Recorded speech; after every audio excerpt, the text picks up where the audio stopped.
peeked at these countertops about 2 years ago, but since we're remodeling the house, we need an update. So I want to do a black marble countertop. Please disregard the things in the sink. I was too lazy to clean them out.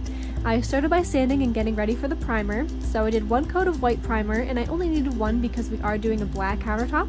So I wanted to do 2 coats of black paint and make sure all the holes were filled, and this is what it looked like after the 2 coats were set and dry. On Amazon, I got this marble effect spray paint. I got a white and a silver, and it kind of looked like silly string. It was really fun to do, and the 2 colors were nice to overlap each other to give it some good texture.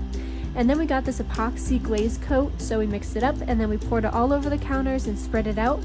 And afterwards, this was the final result. I really love how it came out. It only took about 5 hours of work throughout the day, and we're just gonna have to let it sit for about 2 days, and then it'll be all set.